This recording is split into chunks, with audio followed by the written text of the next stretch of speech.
우리가 지난주에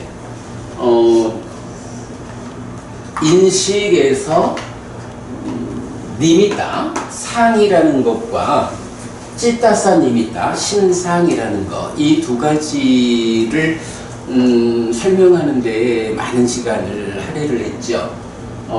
그러면서 뭐 사실은 니미타, 상과 찌따사 니미타, 신상이라는 이 두 가지 개념이 인식을 전체적으로 설명하는 그런 내용이니까 인식에 대한 공부를 지난주에 마쳤고요. 그 다음에 이어가지고 딱가에 대한 이야기를 좀 말씀드렸는데 일단 보면 지금 드린 교재 한 장짜리 그림은 이제 어떤 그림이냐 하면 인식이라는 것이 1차 인식이 있고 2차 인식이 있다 라고 할 때 시스템이라는 개념을 보았죠. 다만 법원님 시스템이라 그러면 아시는 개념인가요? 시스템이라는 게 이게 공학 용어인가 봐. 그냥 어떤 범위를 정해놓고 이 하나의 범위 안에 인풋 들어가는 것은 무엇고 여기서 아웃풋 나오는 것은 무엇냐 이렇게 잡는 거예요. 그래서 요 박스를 시스템이라고 하는 거야. 개라고 하죠. 근데 이 시스템이라는 것은 꼭 정해진 크기가 있는 게 아니에요. 예를 들면 우리가 이제 여기서 보면 1차 인식이라는 하나의 범주가 있고 또 2차 인식이라고 하는 또 하나의 범주가 있죠. 예, 성모부님 어서 오세요. 안녕하십니까. 안녕하세요. 그래, 저기 아닙니다 뭐. 자, 지금 제가 그 법부님 먼저 카톡 보내드린 데 보면 개 시스템으로 해설한 인식작용이라는 거 그림 넣어드린 게 있죠. 이제 우리 지난주 공부한 내용을 인식을 시스템이라는 구조로 설명하는 건데 우리 아소카 법부님이 문과 출신이어서 시스템이란 개념을 잘 익숙하지 않다. 예, 익숙하지 않아서 아니 그래 이제 시스템이라고 하는 게 이렇게 인풋과 아웃풋을 그러니까 하나의 영역을 두고 어떤 영역에 인풋 아웃풋을 책정하는 거예요.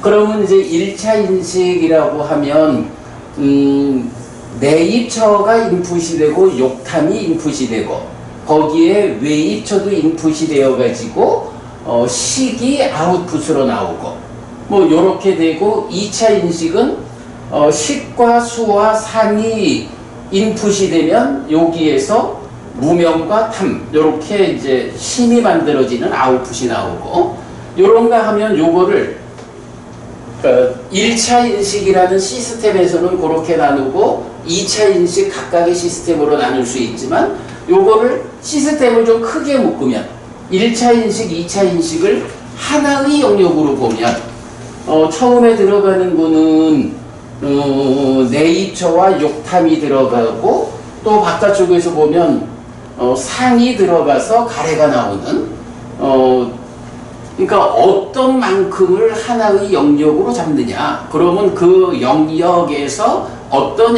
인풋에 의해서 어떤 아웃풋이 나오느냐 하는 것을 이제 시스템 개라고 하는데 뭐 일단 이제 요 그림은 요 그림은 이제 1차 인식과 2차 인식을 각각의 시스템으로 보아가지고 인풋 아웃풋을 정리해 본 거예요. 네네. 네네, 뭐 그렇죠. 전체가 다 시스템이고 그 이제 선생님께서 그 시스템으로 그러니까 개라 고정을 하는 데가 시스템이 아니고 그렇구나. 요거는 프로세스고 네네. 요번 프로세스고 이 인풋 아웃풋을 다 포함해가지고 시스템이라 한다. 그렇구나. 이게 현업에 계신 분하고 차이네. 예, 그러니까 그렇군요. 그럼 요 그림을 제가 프로세스하고 시스템을 구분해가지고 다시 그려드리도록 하겠습니다. 자, 어쨌든 그렇다는 이야기죠. 아니, 그래도, 제가, 예. 그냥 기억나는 대로 그렸지만, 맞지 않다 하면은 고쳐야죠. 자, 그리고, 그렇게 해서 이제 지난주에, 외입처라는 님이다. 상하고 수라는 찌따사 님이다. 심상. 요 두 가지로 그 인식에 대한 마무리를 지으면서 이제 딱가라는 개념을 설명했는데 그 딱가라는 개념을 설명할 때 송보부님 인터넷 문제 생겨가지고 중간에 끊어졌죠. 송보부님 나가시고 나서 한 5분 정도 마무리했거든요. 자, 그랬는데 이제 그때가 약간 요 딱가에 대한 이야기를 하고 있었어요. 오늘은 요 딱가에 대한 이야기를 잠깐 좀 다시 짚어보고 그 다음에 이제 딱가 이후 이야기를 하겠고요. 송부부님, 오늘은요 제가 좀 서둘러 가지고 이 시스템 자체를 좀 마무리하려고 그래요. 그래서 오늘은 토론은 조금 줄이고 제가 설명하는 일을 주로 하고, 만약에 이제 부부님, 전체적으로, 우리가 하긴 6주를 공부를 했으니까, 이 6주 공부와 관련해서 좀, 전체적으로 질문, 그러니까 문답, 토론을 좀 해야겠다 싶으면, 다음 주 한 번을, 아예 강의 없이 이 6주 전체를 모아가지고, 송보부님의 질문을 중심으로 토론을 하는 시간을 한 번 더 마련할 수도 있고요. 그래서 그거는 하여간 수업 마치고 나서 필요성을 따져보기로 하고 오늘 수업은 되도록 요 부분에 대한 설명을 속도 있게 좀 진행해 보도록 그래야겠습니다. 네, 그래서 제가 미리 그걸 보내드렸습니다. 아까 카톡 주신 거. 예. 그래서 제가 또 그림 하나 보내드렸잖아요. 예. 제가 볼 때는 송보부님에게 심의식에서부터 이런 어떤 전개되는 과정이 제가 볼 때는 보내드린 그림, 그러니까 오온과 관련한 이야기. 그래서 삶의 내면에서는 심의식이 돌아가고 그 밖에서 명색이 순환하는. 그래서 안에는 심의식 마음이 있고 밖에는 명색이 전개되는 이런 상황 그림으로 그려본 건데 의도하시는 데 대해서는 그 그림이 답이 될 것 같은데 좀 어떠셨어요? 그게 굉장히 지금 어렵습니다. 주계를 연주했습니다. 그렇죠. 어떻게 관계가 이렇게 이론적으로 되는지 그게 퀘스천입니다. 예, 그 부분 제가 지금 좀 마무리 지어가는 책이 하나 있거든요. 불교 인문 이 사실이란 책을 이제 마무리 지어가고 있는데, 그 책에서도 이제 그런 내용을 좀 전반적으로 소개하고 있어요. 그러니까, 그 좀 큰 파일을, 요번 마무리하는 책에, 좀 파일을 나중에 하나 보내드리도록 할게요. 그래서 이제 그 부분. 그리고 그 책을 보시면서 이제 법부님 궁금한 부분이 있으면 그거는 나중에 법부님하고 저하고 우리가 1대1로 줌으로 또 우리 문답 나누는 거로 하고요. 일단은 교재가 하나 있고 교재를 가지고 문답을 하는 것이 훨씬 효과적일 것 같아서 네, 하여간 제가 지금 만드는 책을 조만간 PDF 파일로 하나 보내드리도록 하겠습니다. 자, 그러면 이제 오늘은 이제 요 이야기 진행하겠습니다.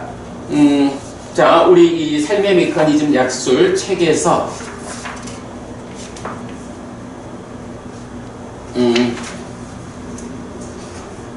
책에서 보면 23쪽입니다. 네. 자, 23쪽 중간에 오, 닦아, 가래의 형성 과정, 이래서 몸이 함께하는 작용의 영역과 몸이 함께하지 않는 작용의 영역의 경계로부터 그 안쪽의 영역, 이렇게 표현했거든요.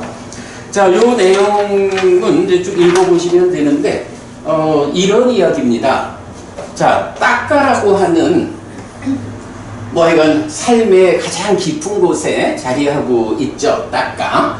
그래서 가래의 형성 과정 이렇게 이름을 붙였는데, 자, 요 닦아는 기본적으로 어디서 출발하냐 하면 1차 인식에서 생겨나는 식이 상위 공동주관으로 참여해서 심상, 수를 인식해서 무명과 탐 또는 진을 만드는 것. 요게 2차 인식이죠. 그래서 지난주에 요 상이라는 곳이 또 이제 다른 교재를 좀 드렸죠. 그래서 상이 어떤 상이 있느냐라고 하면 무상고무와 부정의 상이 있고 상나가의 상, 정상 이러는데 욕상, 색상, 무색상 이런 그림을 이제 지난주 우리가 보았어요. 그래서 그 상이 공동주관으로 참여함에 의해서 상락아라고 하는 존재성과 관련한 상이 참여를 하면 즐거운 느낌을 대상으로 해서 이 즐거운 느낌이 원래는 삶의 과정을 조건으로 생겨나는 무상한 건데 그것이 항상하다라는 상이 참여함으로써 항상한 즐거운 느낌이라고 잘못하는 것, 이런 왜곡된 알물 무명이라 한다 그랬죠. 그러면 이렇게 상락아의 존재성의 영역에 있는 상 위에서 이제 정이라고 하는 거, 그 정이라는 것이 즐거운 느낌이 이렇게 항상하다면 그거는 좋은 거요, 좋은 거요라고 잘못하는 거, 요거를 탐이라고 한다. 그래서 무명도 수에 대한 왜곡된 알미고, 탐도 수에 대한 왜곡된 알미고, 진도 수 중에 고에 대한 왜곡된 알미고, 이렇게 무명과 탐이라는 것을 설명을 해냈죠. 자, 그러면 이제 그 상과 수가 심행이다 라고 해서 식이 상이 공동주관으로 참여해서 수를 인식한 결과로 탐이라는 왜곡된 알미 생겨나면 식이 탐으로 몸집을 부풀려서 심이 된다. 요 과정을 심행 이렇게 말하는 거죠. 그러면 요렇게 몸집을 부풀린 심이 생겨나가지고 그 이전에 우리가 아는 게 식이라는 것은 인식하는 마음, 아는 일을 하는 마음이고 심이라는 것은 거기서 몸집을 부풀려서 생겨나는 거지만 행위하는 마음이다. 이렇게 알고 있는데 바로요 심이라는 마음이 행위를 하죠. 어떤 행위를 하나요? 탐이라는 것 때문에 즐거운 느낌이 좋은 거요 라고 알고 있으니까 그거를 바라는 마음이 있어서 기뻐하고 드러내고 묶여 머무는 심의 내적인 행위죠. 이 행위의 결과로 소망, 난디라고 하는 것이 생겨난다. 요게 요 닦아 안에서 진행되는 일의 전부죠. 자, 그러면 이제 여기서 결정적으로 중요하게 정의되는 거 하나가 있어요. 2차 인식에서 탐이 생겨나고 그 다음에 그 탐으로 몸집을 부풀린 심이 자기 행위를 통해 가지고 소망을 만들었을 때 소망하고 탐이 함께한 상태를 지시하는 말이 있다. 그게 가래라는 것이다. 가래라고 하는 것은 뭐 우리 대표적으로 그 전법윤경에서도 보면 고집멸도 사성제를 말하면서 고집성제가 무엇냐? 가래다. 이 가래가 무엇입니까? 다시 태어남을 다시 존재로 이끌고 소망과 탐이 함께한 것이고 여기저기서 기뻐하는 것이다 라고 해서 가래라는 곳의 몸통이 소망과 탐이 함께한 거다. 이제 이 내용을 볼 수가 있는 거죠. 자, 그래서 딱가라고 하는 이 내면의 영역은 첫 번째로 보면 그래요. 첫 번째 인풋이라는 개념에서 보면 식과 수와 상이라는 세 가지의 인풋에서 그 안에서 심이 생겨나는 프로세스, 생겨난 심이 소망을 만드는 프로세스, 요 두 가지 프로세스를 거쳐서 가래라고 하는 아웃풋을 만드는 이제 요런 현상을 볼 수가 있어요. 결국 딱가는 가래의 몸통이 되는 소망과 탐을 만드는 요 두 가지 진행이다. 이렇게 말할 수가 있죠. 자, 그런가 하면 이제 전도경이라는 경에서는 네 가지, 그러니까 상락아정의 전도된 상이 있고, 상락아정에 전도된 심이 있고, 상락아정의 전도된 견해가 있다. 그런가 하면 무상고 무와 부정의 전도되지 않은 상이 있고, 무상고 무와 부정의 전도되지 않은 심이 있고, 무상고 무와의 전도되지 않은 견해가 있다 라고 해서 요게 보면 결국 딱가라는 것이 한면으로는 상이라는 하나의 몸통, 심이라고 하는 하나의 몸통, 상과 심을 거쳐가지고 세상을 보는 시각이 상락아정이라는 전도된 시각을 만들 것이냐, 무상고 무와 부정이라는 전도되지 않은 시각을 만들 것이냐 하는 하나의 과정이고, 또 하나로는 탐과 소망에 의해서 가래가 생겨나는 또 하나의 과정이고, 나의 내면에서 우리가 잘 알지만 마음이 몸을 떠날 수는 없지만 몸에 참여 없이 마음 혼자 작용하는 그 과정에서, 마음 혼자 인식하는 과정에서 탐을 만들고, 마음 혼자 행위하는 과정에서 소망을 만드는 요런 과정으로 가래가 생겨나는 게 하나.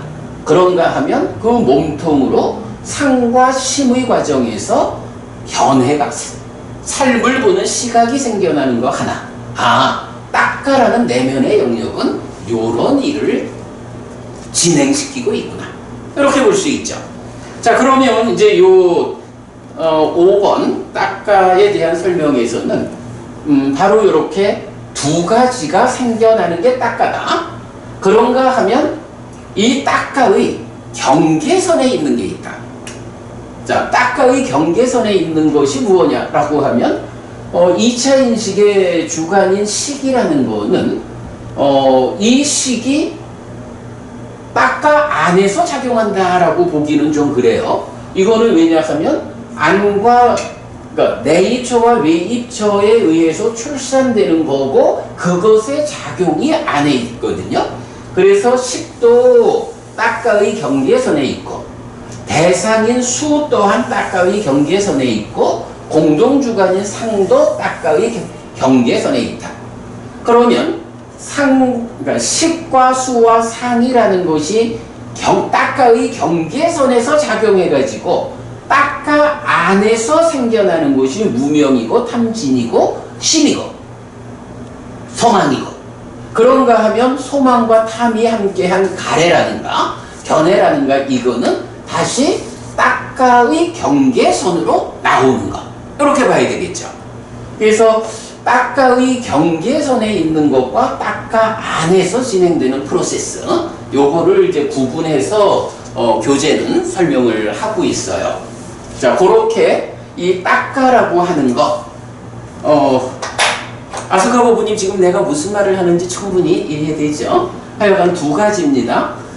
딱가는 하나는 가래라고 하는 가래의 몸통이 되는 소망과 탐을 만드는 과정이에요.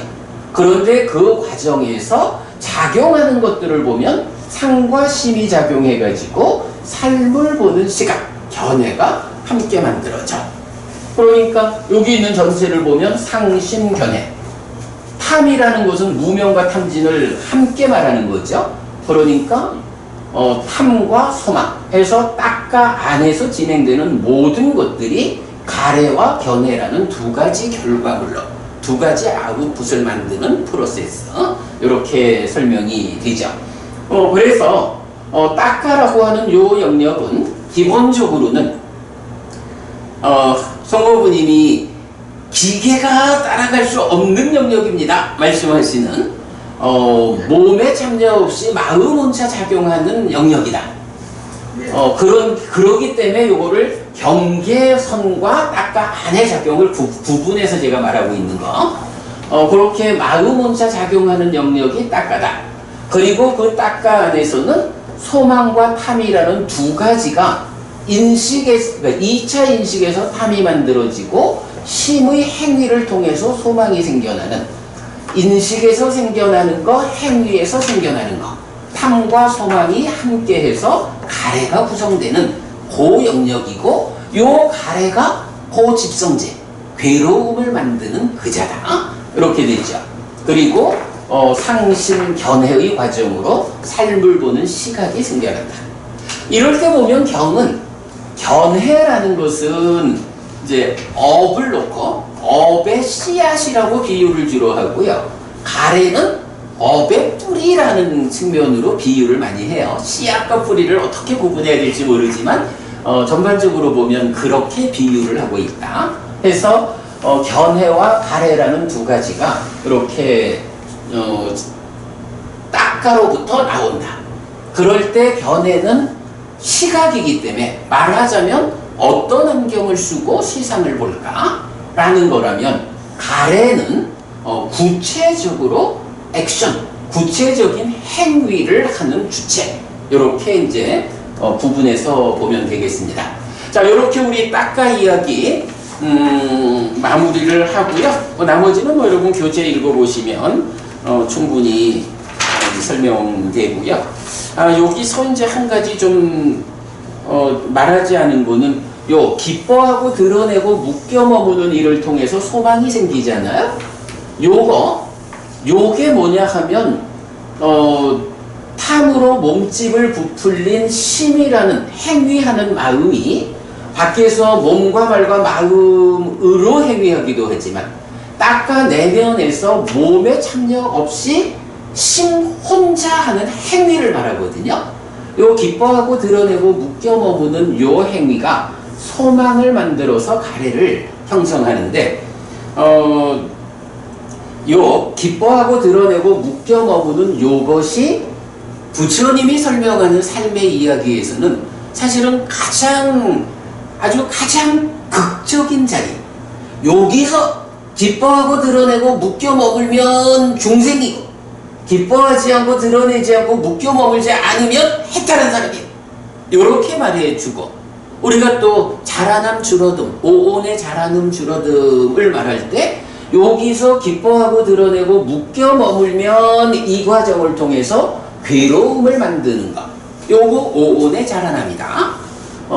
기뻐하지 않고 드러내지 않고 묶여 머물지 않으면 여기서 가래가 생겨나지 않아서 괴로움을 만들지 않는 요거 줄어듦이다 라고 해서 오온의 자라남 줄어듦이라는, 괴로움으로 진행되는 삶이냐 행복으로 지향되는 삶이냐 하는 요것의 그 구분점이 바로 요거다. 그러니까 마음이, 심이 행위를 하는데, 따까 밖에서는 몸과 말과 뇌까지 이렇게 함께해서 행위를 하지만, 따까 안에서는 이런 몸에 참여 없이 마음 혼자 행위하는데, 그 행위가 어떤 쪽으로 진행되느냐에 따라서 결국 괴로움의 그 발생과 소멸이 결정된다 라는, 요 기뻐하고 드러내고 묶여 머금을 아주 강조한다는 거. 그래서 이제 경에 보면 낚시꾼 비유경이 있어요. 낚시꾼에다가 이제 비유를 하는데, 이런 비유예요.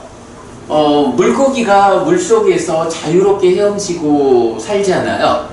그런데 이제 물 밖에서 낚시꾼이 낚시바늘에다가 지렁이를 꿰어가지고 낚시를 드린다고요. 그러면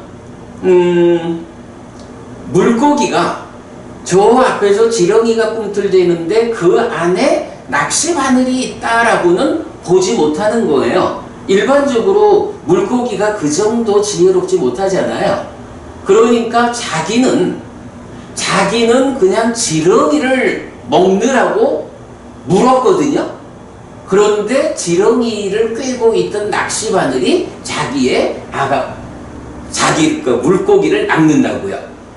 그래서 그런 비유를 하면서 경은 뭐라고 말하냐 하면, 자, 이렇게 기뻐하고 드러내고 묶여 머무는 것은 비유하자면 물고기가 낚시꾼이 들이온 낚시를 물은 거다. 그러면 그걸 무는 순간 어떤 일이 생기느냐? 물고기의 삶은 끝장난 거야. 이제 물고기는 더 이상 자기가 하고 싶은 대로 살아갈 수 없어. 낚시꾼이 원하는 대로 할 수 있게 되었어. 라고 해서 요 기뻐하고 드러내고 묶여 머무는 요 내적인 행위를 낚시꾼이 낚시를 들이운, 그 기뻐하고 드러내고 묶여 머무는 삶을 사는 것은 물고기가 낚시 바늘을 문, 요런 상태로 비유를 해서 알려줘요. 요 기뻐하고 드러내고 묶여 머문다라는 내적인 행위에 비중을 아주 크게 말하고 있다라는 거 강조해 드리고요. 자, 그리고 이제 넘어가겠습니다. 자, 26쪽입니다.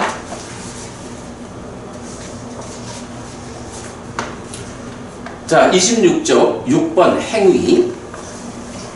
견해는 안경을 쓴 것과 같아서 삶을 보는 시각의 질적 요소입니다. 그래서 어의 씨앗에 비유합니다. 가래는 구체적 행위의 뿌리인데 소망과 탐이 함께한 것이어서 잡는 성질을 가집니다. 자, 여기서 이제 가래가 가지는 성질이란 개념이 나와요. 이런 잡는 성질을 알라야라고 하는데, 심의 성질이 망이어서, 여기 지금 표시를 안에 두고 있는데, 그러니까 탐으로 몸집을 부풀려서 생겨난 심은 바라는 성질이 있다라는 거고요. 그래서 기뻐하고 드러내고 묶여 머무는 행위를 진행하듯이 잡는 성질에 의해 가래는 집착된 행위를 진행합니다. 자, 연기에서 보면 가래를 조건으로 집착이 있다 이렇게 말하잖아요. 가래가 있으면 왜 집착하느냐 라고 할 때 요 가래가 가지는 성질이 있다는 거예요. 알라야라는 성질인데 이게 잡는 성질을 가진 거예요. 소망과 탐에 의해서 가래가 생겨나면 이 생겨난 가래는 무언가를 붙잡는 성질이 있다. 그런데 이제 여기서 주목해야 하는 게, 이 붙잡는 성질을 뭐라고 원어는 말하냐 하면 알라야라고 하거든요. 성도부님, 예. 요 알라야라는 단어 좀 들어보셨어요?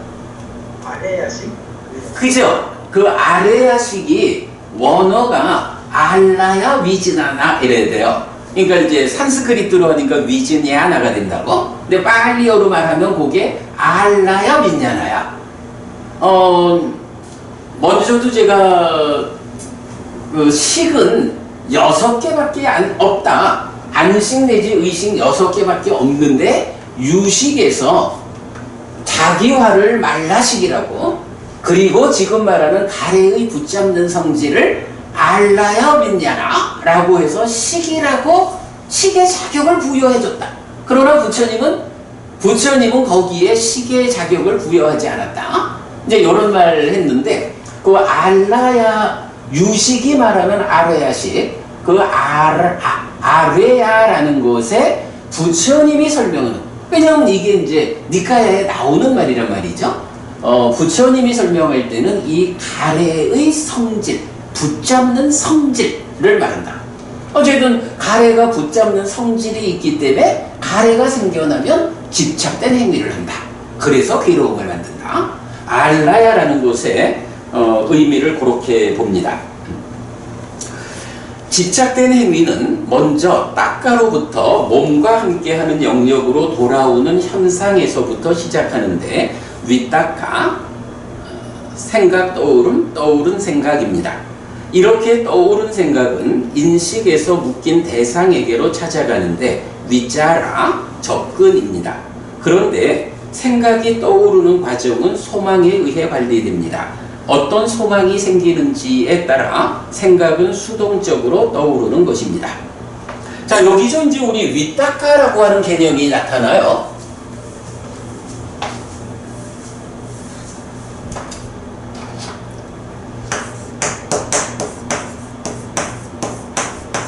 위따까라고 하는 개념이 나오는데, 성도부님 저기 우리 보면 그 초선이라는 이제 수행의 경지가 있잖아요. 초선을 말할 때 보면 위따까 위자라, 위따까가 있고 위자라가 있는 첫 번째 선에서 초선이라는 말을 하거든요. 위따까라고 하는 거가 있고 요거랑 짝을 해서 위자라라는 게 있는데, 요거를 중국에서는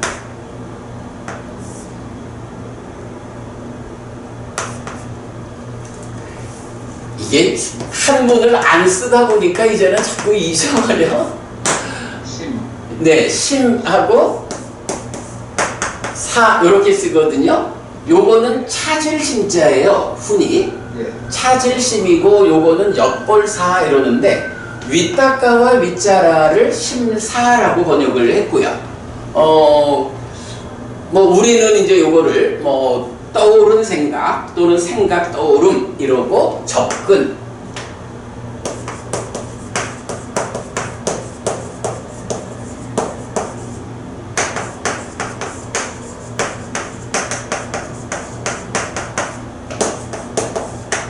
자, 요렇게 이제 번역을 하는데, 요게 무슨 의미냐 하면, 자, 요렇게 이제 따까라고 하는 내적인 영역은 몸이 참여하지 않는 영역이잖아요.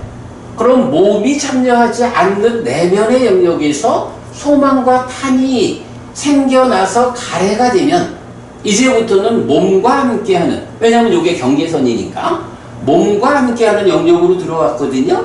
그러면 행위라는 것은 기본적으로 안과 색을 연하여 안식이 생겼다 라고 하면 따까 안에서는 몸의 참여 없이 진행되지만 다시 몸이 참여하는 영역으로 돌아오면 안과 색에서 생긴 안식은 이쪽에서도 색과 관련한 행위를 하고, 이제 이런 식으로 그 내입처 외입처의 관계를 다시 따까 바뀌어본 회복을 한다고요.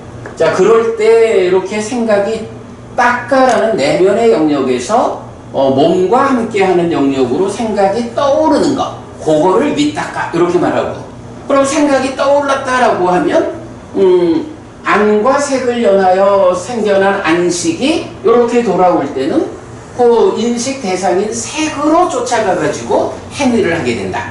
그거를 이제 접근 이렇게 표현을 하고 있어요.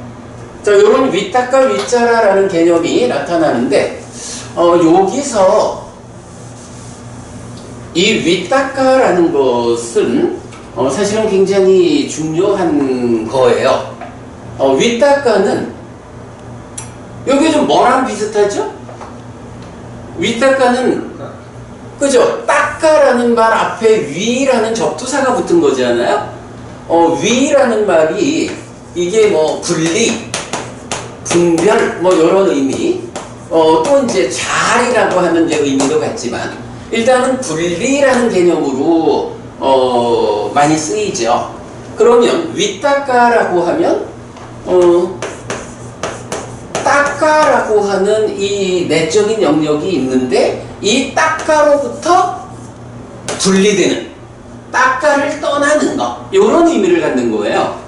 사실은 제가 이제 공부하는 과정에 뭐 여러 그 선배 스님들한테도 위따까가 무엇입니까? 라고 질문을 하면 사실 위따까가 무엇다라고 그 수행자가 늘 위따까 이야기를 하지만 그 위따까가 무엇인지를 잘 설명하는 분들을 보지를 못했어요.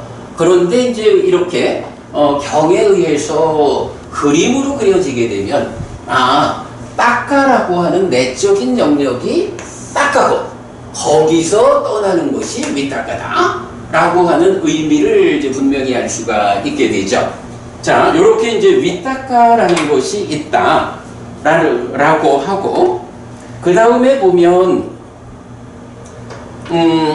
또 경은 말하기를 이 윗닦아가 내가 의도적으로 이런 생각을 떠올려야지 이렇게 능동적인 것이 아니다라고 해요. 경은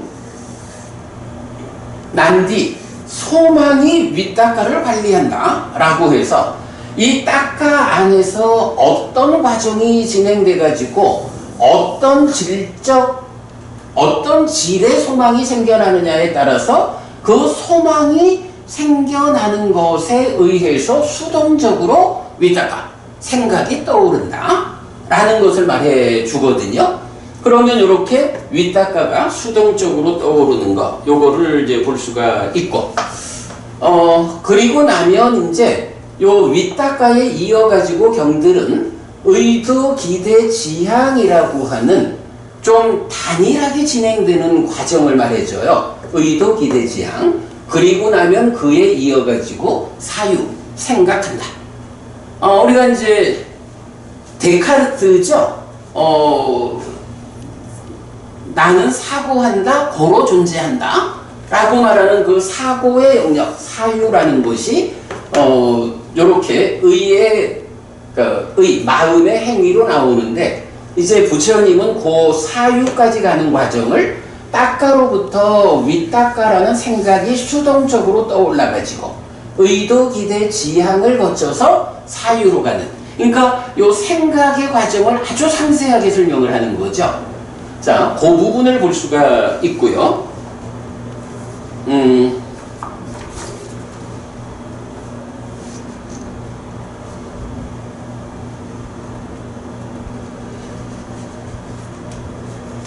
자, 그런 상태에서 요 윗닦아와 관련해 가지고는 특히 이제 우리가 지금 진행하는 요 주제와 관련해서도 굉장히 비중 있는 주제를 하나 볼 수 있어요. 26쪽 제일 밑에 달라 보면 상가라와 경은 또한 바라문이여 여기 어떤 사람은 인상에 의해서 말하지 않고 사람이나 비인간이나 신의 소리를 듣고서 말하지도 않습니다. 단지 윗닦아로부터 윗자라로부터 윗닦아가 발산하는 소리를 듣고서 말합니다. 그대의 의는 이렇다. 그대의 의는 이러하다. 그대의 심은 이러하다 라고. 만약 그가 많은 사람에게 말하더라도 그것은 사실이 됩니다. 그렇지 않은 것이 없습니다 라고 하는데, 윗닦아가 발산하는 소리는 특히 주목해야 합니다. 뇌과학자들은 뇌에서 측정되는 의지, 의도, 이전의 신호를 뇌에서 마음이 생기는 현상이라고 설명하는데, 윗닦아가 닦아로부터 몸과 함께하는 영역으로 돌아오는 현상이라고 알면 의지, 의도 이전의 신호가 마음이 생겨나는 현상음이 아니라 윗닦아가 발산하는 소리, 즉 닦아의 경계를 뚫고 나오는 현상음이라고 이해하게 됩니다. 뇌과학자들이 윗닦아가 발산하는 소리를 측정해내는 것은 훌륭한 성과이지만 그것을 마음이 생겨나는 현상음이라고 해석하는 것은 몸의 참여 없이 마음 혼자 작용하는 영역에 대해 알지 못하는 데에서 생기는 오류라고 하겠습니다. 라고 했거든요. 요게 이제 무슨 얘기냐 하면, 우리가 이렇게 닦아라는 것과 윗닦아, 닦아라는 개념, 윗닦아라는 개념을 이제 구분해서 삶을 보게 되면 닦아에서 윗닦아가 떠오른다고요. 그러면 소망이라는 것이 윗닦아를 관리한다 해서 닦아로부터 떠나가지고 윗닦아가 윗닦아가 생겨나는데, 요 윗닦아라는 것이 실제적인 것이냐 라는 부분을 볼 수가 있어요. 근데 이제 송도부님은 잘 아시겠지만, 이제 뇌과학자들은 전파 이거 해가지고 다 측정을 하잖아요. 뇌파. 예, 뇌파에서 측정을 하잖아요. 그러면 뇌과학자들이 뭐 의지라고 보통 표현을 합니다만은 우리 불교적으로는 이제 그걸 의도라고 보통 뭐 같은 개념일 것 같아요.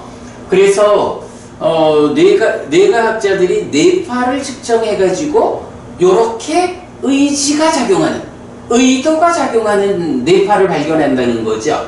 그런데 얼마 전에는 한번 보니까 그 의지가 작용하기 이전에 작용하는 뇌파가 있더라 라고 해서 의지를 말하는 뇌파 이전에 또 어떤 전기 신호가 잡힌다라고 하는 요게 마음이 생겨나는 신호다, 요렇게 해석을 하고 있더라고요. 예.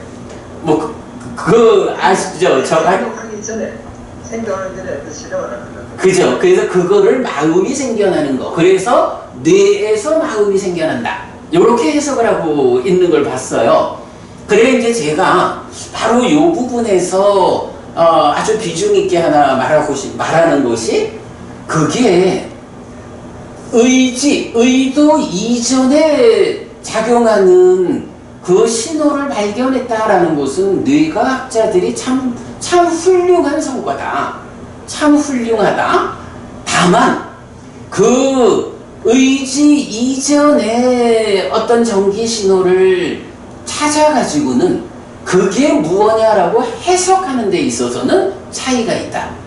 이게 부처님이 설명하는 우리 삶은 의도 이전에 딱가라고 하는 몸이 참여하지 않는 내적 영역이 있는 거예요. 그리고 거기에서 몸이 참여하는 외적 영역으로 생각이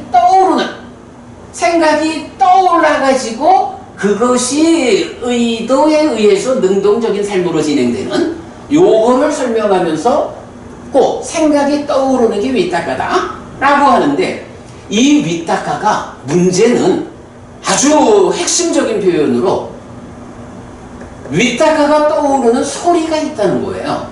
그래서 그 소리를 듣고 어떤 사람은 다른 사람의 마음을 읽어낸다, 수행자들 이렇게 표현하거든. 그러면 그게 뭔가요? 바로 뇌과학자들은 의지 이전의 신호를 발견해서 요게 마음이 생겨나는 신호다, 그러니 뇌에서 마음이 생긴다, 이렇게 해석을 하지만, 똑같은 현상을 부처님은 그게 마음이 생겨나는 게 아니고 위따까라고 하는 이 따까 내면에서 따까의 벽을 뚫고 따까 밖으로 몸과 함께하는 표면의 영역으로 생각이 떠오를 때 그 따까의 벽을 뚫고 나오는 소리, 그 신호를 뇌과학자들이 포착했다, 이렇게 해석할 수가 있다는 거죠. 그러면 그게 마음이 생겨나는 게 아니고, 마음은 따까 내면에서 생겨나고 마음의 작용에 의해 가지고 소망이 생겨나면 그 소망 이후에 따까 밖의 영역으로 뚫고 나오면서 발산되는 소리가 위따까다. 이렇게 위따까라는 것과 관련해서 요 상가라와 경이 알려주는 위따까가 발산하는 소리를 듣고 말한다, 요 개념은, 요거는 하여간 불교가 뇌과학을 극복하는, 사실은 불교계에서도 뇌과학이 요즘 발달을 하다 보니까 뇌과학이 삶에 대해서 가장 잘 설명하는 것이다 라고 받아들이는 불교학자들이 많아요. 그런데 바로 요런 상가라와 경에서 이런 위따까의 발산음, 이런 부분을 발견하게 되면, 의도 이전에 어떤 신호를 발견하는 것은 참 뇌과학자들이 그 커다란 성과를 거둔 것이다, 수고했다. 그러나 그것을 마음이 생겨나는 것이다 라고 해석하는 것은 불교의 입장에서는 사실 아니다. 부처님은 그보다 더 깊은 영역에서의 마음의 생겨남, 그 작용성으로의 위따까의 발산, 이렇게 말하고 있다 라는 위따까라는 것을 부처님은 아주 그 구체적인 작용성으로 따까의 경계선을 뚫고 나올 때 소리까지 나, 이렇게 표현하고 있다.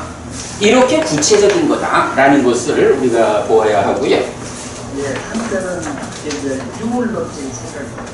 그렇죠. 그게 유물론이죠.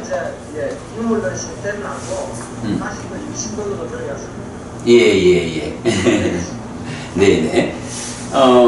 하여간 뭐 요즘 한국에는 뇌과학이 얼마나 선풍적인지 몰라요. 자. 다른 방향으로 하고 있는 자, 그 다음에 조금 더 넘어갑니다. 이제 27쪽. 반면에 외입처의 알민식은 탐으로 몸집을 부풀려 외입처의 암 더하기 수의 암. 식이라는 것은 외입처에 대한 알미가 물론 마음이지만 그런가 하면 탐이라는 것은 수에 대한 알미다. 이렇게 말하는 거죠. 그래서 외입처의 알민식은 탐으로 몸집을 부풀려 외입처의 암 더하기 수의 알민 심이 된다. 심이라고 하는 요거는 식이 탐으로 몸집을 부풀렸다 하는데 식은 외입처를 아는 거고 탐은 수를 아는 거기 때문에 심은 외입처와 수 두 가지에 대한 알미다. 이렇게 되죠. 심이 되고 그리고 그 심은 소망으로 다시 몸집을 부풀려 인식의 요소 더하기 행위의 요소인 가래가 된다 라고 이해할 수 있는데 그렇다면 애는 탐과 소망으로 몸집을 부풀린 식 또는 소망으로 몸집을 부풀린 심입니다. 그래서 애는 알을 몸통으로 하는 인식의 결과 심이면서 동시에 행위의 방향 소망을 선택한 심이라고 하겠습니다. 그리고 행위의 방향이 선택된 것인 윗닦아에 이어서 애는 능동적으로 구체적 행위를 하는데 의도입니다. 이런 의미에서 의도는 곧 업이라고 알려집니다. 자, 그래서 이제 교재에 이렇게 그림을 그렸어요. 식과 심과 애가 처음에 이제 식이 생겨나거든요.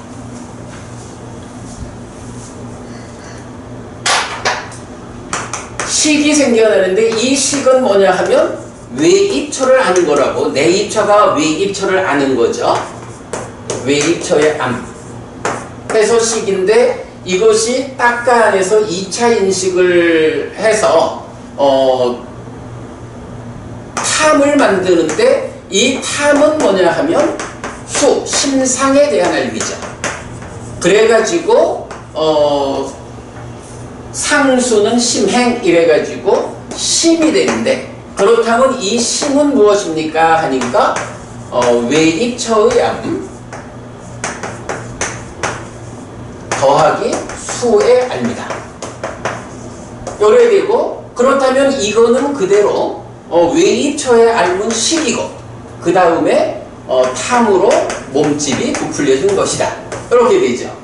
그런데 여기까지는 인식으로 왔는데 이 심은 행위를 한다고요. 어떤 행위를 하나요? 기뻐하고 드러내고 묶여 머문다라는 행위를 하는데 심이 행위를 하면 소망이 생겨요. 여기서 소망이 생긴다. 그러면 소망이 생긴 요것을 가래라고 합니다.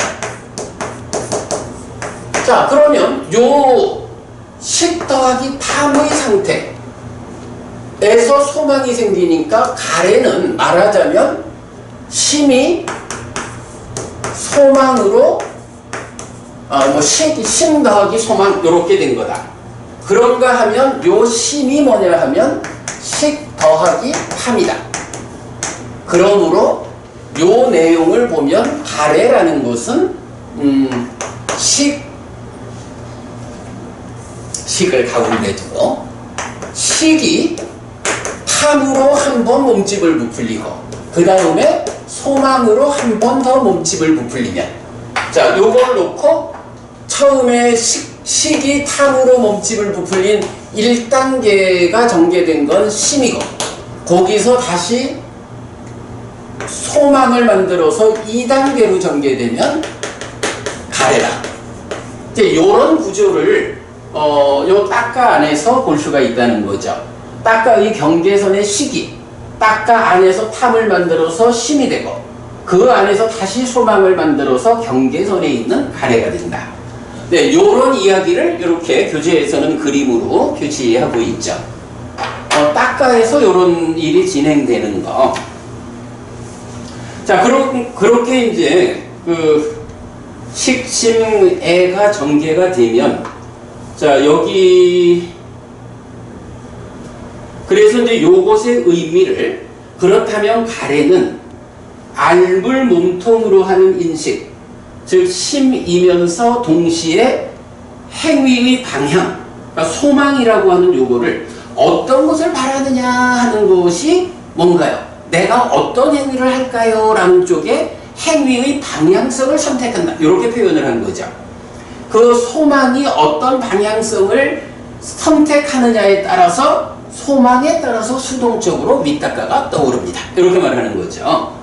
그 부분을 표현했고, 그러면 행위의 방향이 선택된 것인 윗닦아에 이어서 이제 가래는 뭐 윗닦아까지는 수동적으로 떠오른 거야.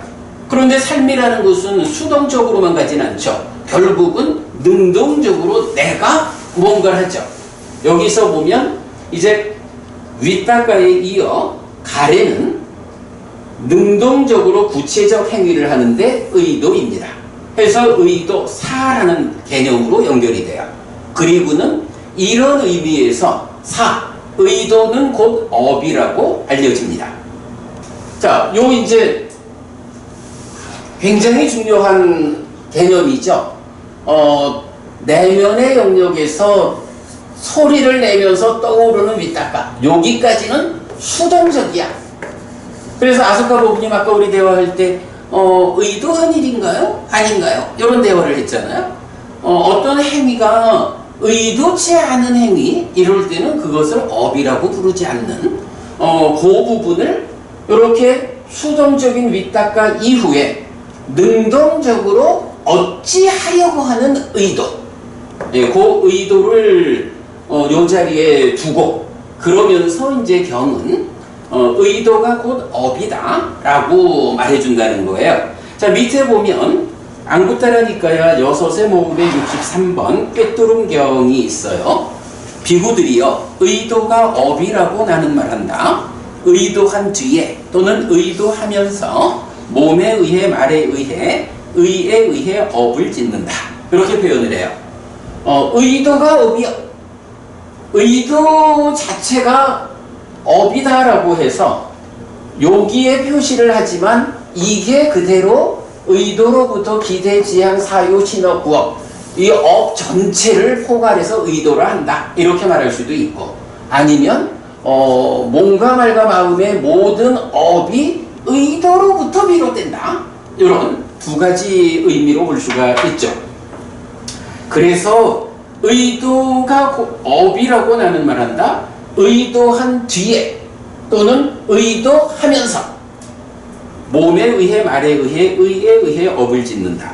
이렇게 꿰뚫음경 말하고 있고요.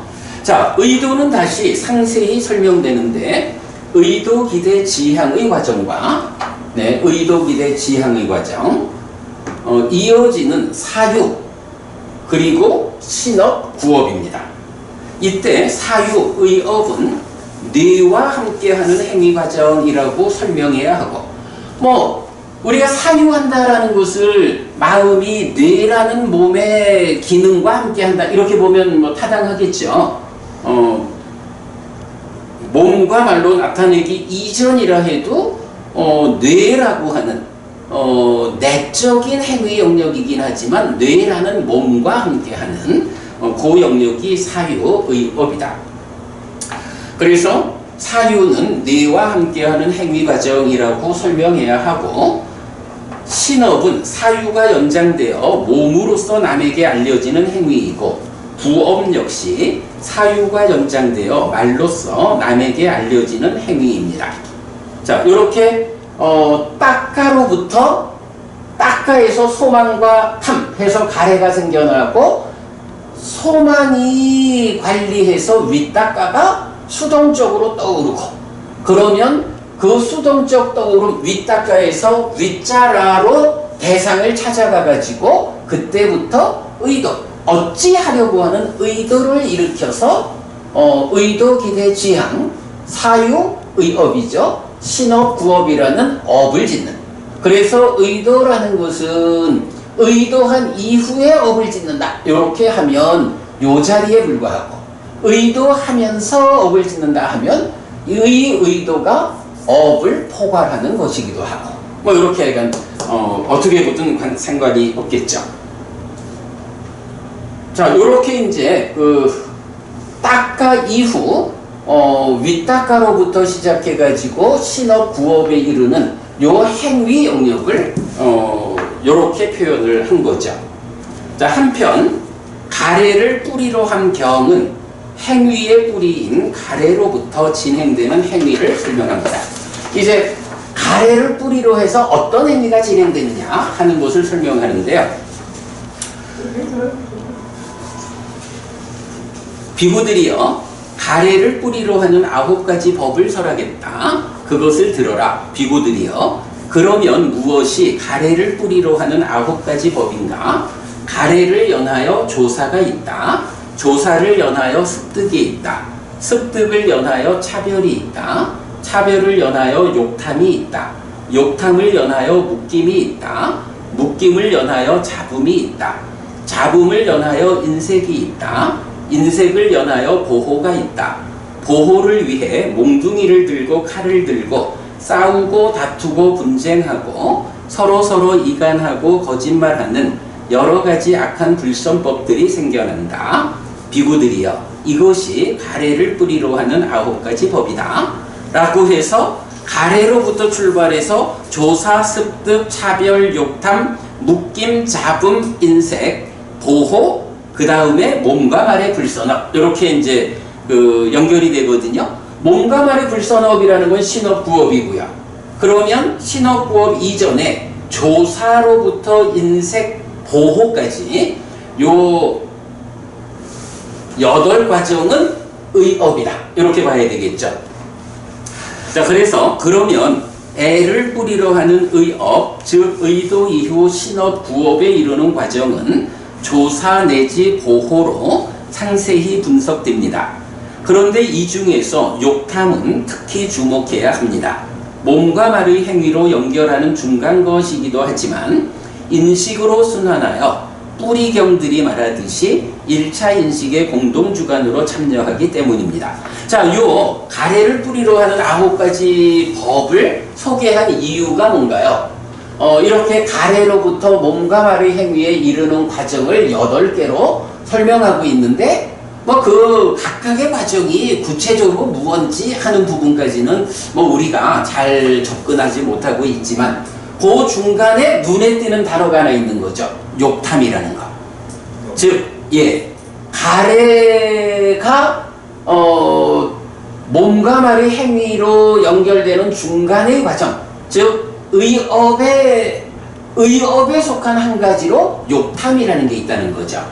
그러면 이렇게 몸과 말의 행위로 연결되는 중간에 욕탐이 있는데, 그동안 공부를 통해서 보면 우리 지난번에도 그 송호부님 자의라고 생각하시는 자의에 대한 관념의 상당 부분을 떼어서 욕탐에 넘기십시오, 이런 말도 했잖아요. 욕탐이라는 것이 이 의업 사유 부분, 사유의 상태를 싣고 와서 인식의 공동주관으로 참여를 한다라는 걸 가장 비중 있게 말하고 있잖아요. 그 욕탐이라는 것이 이렇게 의업에 속한 중간 과정이다 라는 것을 요 경을 통해서 발견할 수가 있는 거죠. 그래서 이제 여기에 욕탐이라는 것이 신업구업으로 가는 중간에 있고 인식으로 순환한다, 요 부분이죠.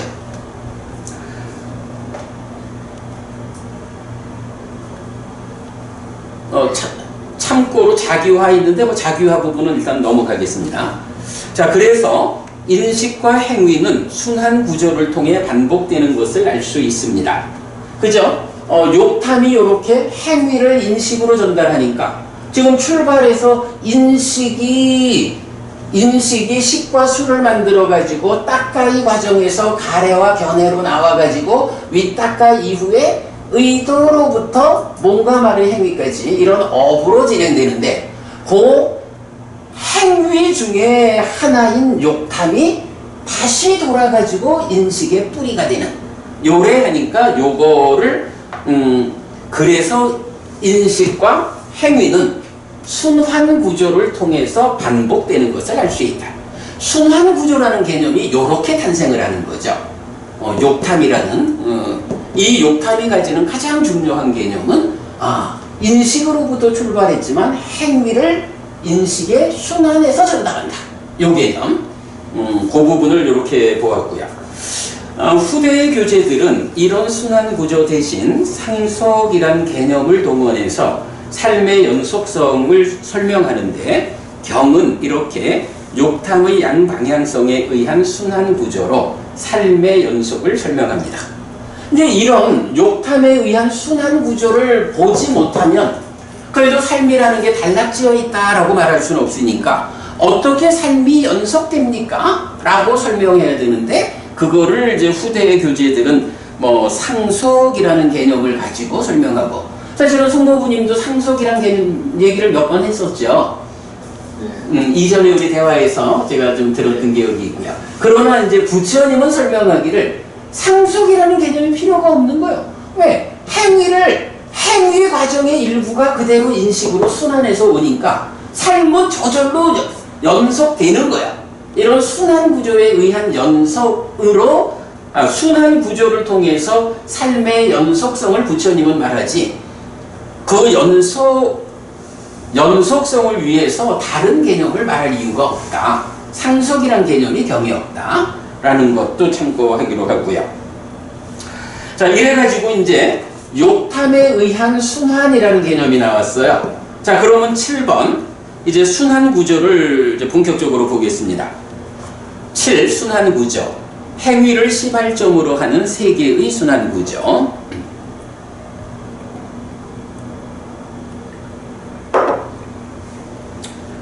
그런데 순환 구조가 욕탐에 의한 인식의 참여에만 있는 것은 아닙니다. 유위의 업, 즉 번뇌의 영향 위에서 진행되는 행위는 욕계, 색계, 무색계의 3계, 즉 중생 세상에 식을 머물게 하는데 머문 식은 이전의 삶의 과정에서 누적된 식의 무더기, 즉 식온에 더해져 식의 무더기를 늘어나게 합니다. 자, 여기에서 이제 식이 머문다라는 개념이 나오는 거예요. 요게 이제 무슨 얘기냐 하면, 식이라고 하는 마음이 어떤 상태에 있으면 중생이라고 불리나요? 아소카 부부님. 식이 어떤 상태에 있을 때 중생이라고 불려요? 무명에 덮이고 가래에 묶여 있을 때. 그래. 근데 그거 말고 다르게 말하면 다른 방법으로 그걸 말하면 그러니까 무명에 덮이고 가래에 묶여서 옮겨가고 윤회하는 중생이잖아. 네. 그 중생의 삶을 단적으로 표현하면 뭐라고 표현해야 돼? 이 마음이 네. 연기된 식. 마음이 그 연기된 식이라는 게 이 마음이 어떤 상태라는 거야? 몸에 구속된 상태잖아. 그치? 아니, 그래서 이제, 열반이 실현된, 이 해탈된 삶의 경우로서 식을 말할 때는, 식은 속성이 없고 한계가 없고 모든 관점에서 빛난다. 라고 몸에 구속되지 않은 식의 상태를 설명하잖아. 그런데 문제는 우리가 중생이다. 라고 불리우는 거는, 송모부님 사실 요거 굉장히 중요한 개념이거든요. 식이라는 요 마음이 우리 마음이 몸에 구속되어 있는 상태 요거를 중생이라 하고 존재라 하고 나라고 하는 거죠. 몸에 구속되어 있는 중생이라는 그 제약을 말하면서 그러면 이 중생의 삶이 질적으로 따지면 어떤 삶이 있어요? 욕계, 색계, 무색계. 그죠. 욕계, 색계, 무색계, 삼계라고 하는 질적 차이를 보여주거든요. 자, 그래서 보면 몸에 구속된 삶이 어떤 질적 경지를 보입니까? 욕계, 색계, 무색계 이렇게 말하면서 이제 식에 대해서 번뇌의 영향 위에 있으면 이 식이라는 것이 얼마나 강한 번뇌가 작용하느냐에 따라서 그 행위의 끝에 가가지고 욕계라는 낮은 삶에 구속되어 있겠죠.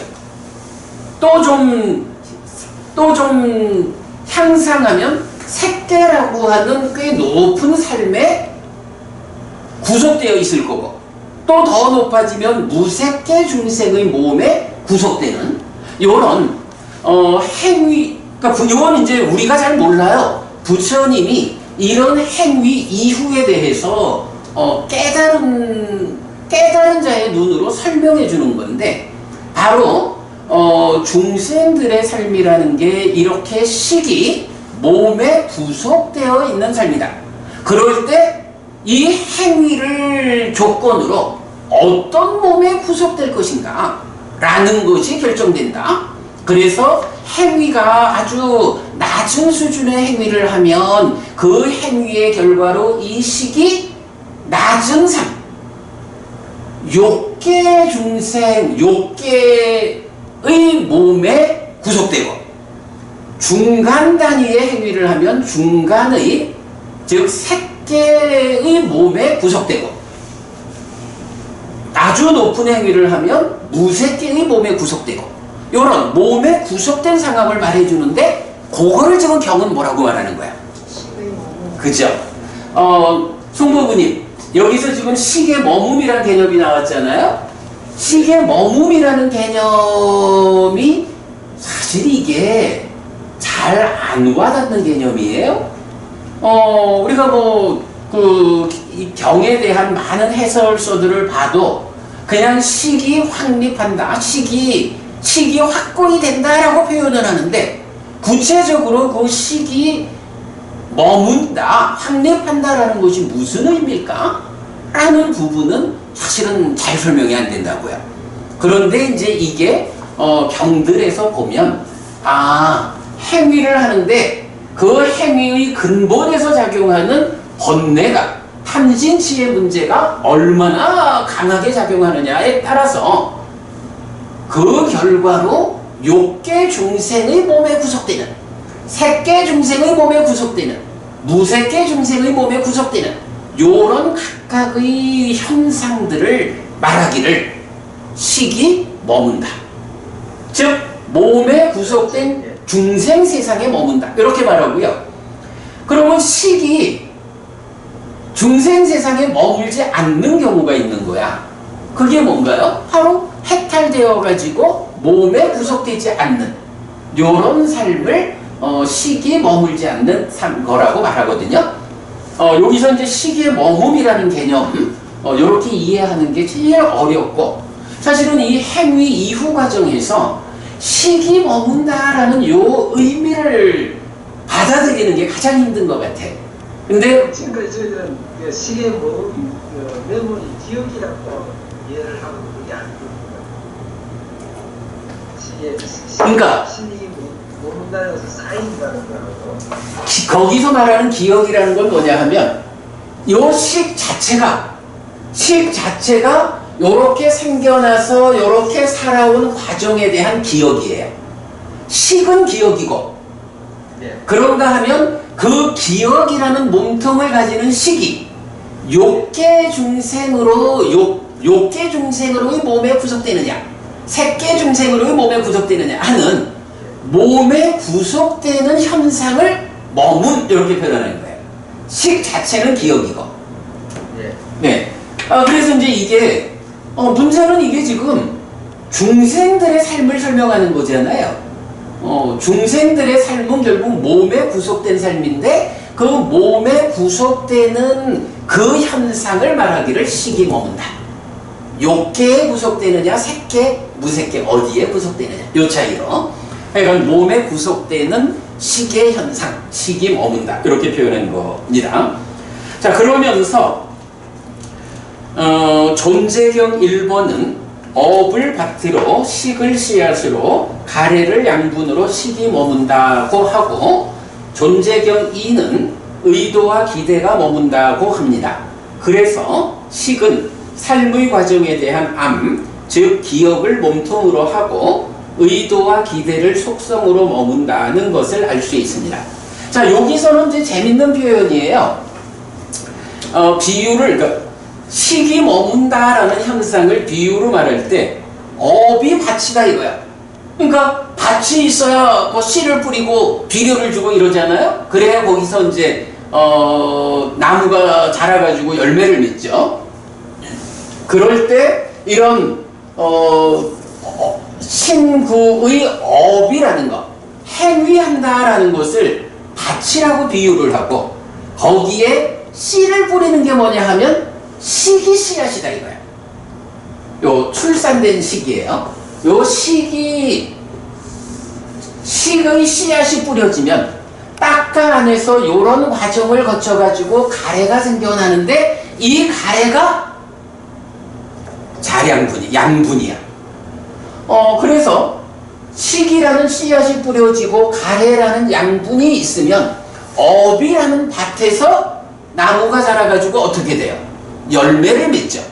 그 열매가 뭐냐 하면 식이 머문다 이러는 거야. 뭐 조금 이따 나오면 이제 상의 잠재라는 것도 함께 나오지만, 일단 식이 머문다라는 것은 이렇게 표현을 하고 있어요. 자, 그런데 이제 여기서 재밌는 게 존재경이 1번, 2번 두 개가 있어요.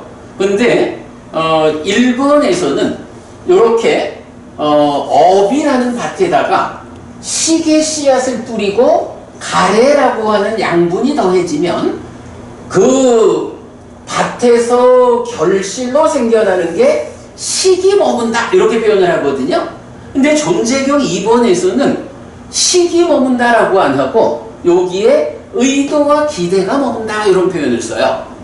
그럼 요 얘기는 뭐냐 하면, 하나의 밭에다가 하나의 씨앗을 뿌리고 하나의 양분을 줬는데, 거기서 식이라는 것과 의도, 기대라는 것과 두 가지 열매가 맺든다는 거예요. 그러면 아니 이게 형부님 요즘처럼 뭐 유전자를 바꾸고 뭐 적 붙이는 거 빼고 그냥 자연적으로 보면 땅에다가 사과 씨를 뿌리면 거기서 사과라는 것만 나나요? 사과도 나고 배도 나고 두 가지가 나나요? 사과의 씨앗을 뿌리면 사과가 열매가 맺잖아요. 그런데 지금 존재경은 1, 2번 해가지고 식이라는 씨앗에 가래라는 양분이 있으면 업의 밭에서 식의 머뭅이라는 열매가 맺힌다라고 하면 되는데, 그뿐만 아니라 하나는 식이고 하나는 의도와 기대라는 두 가지가 열매가 맺힌다 이랬거든요. 그러면 요거는 뭐예요? 사실은 하나의 열매가 맺히는 건데, 그 하나의 열매가 생기기는 어떻게 생겼고 거기에 맛은 어떤 맛이 있고, 이렇게 몸통과 속성이라는 두 가지 측면으로 하나의 결실을 말한다 이렇게 보면 되겠죠. 자, 그랬을 때 이제 여기서 식이 머문다라고 할 때는 바로 법원님 계속 말씀하시는 기억이라는 게 그거죠. 씨앗이라는 건 이미 씨앗 안에 자체적으로 가지고 있는 게 있잖아요. 그 가지고 있는 것이 양분을 흡수하면서 밭에서 성장하면 씨앗이 가지고 있는 그것이 확장되어 가지고 사과라는 과실이 열리는 거잖아요.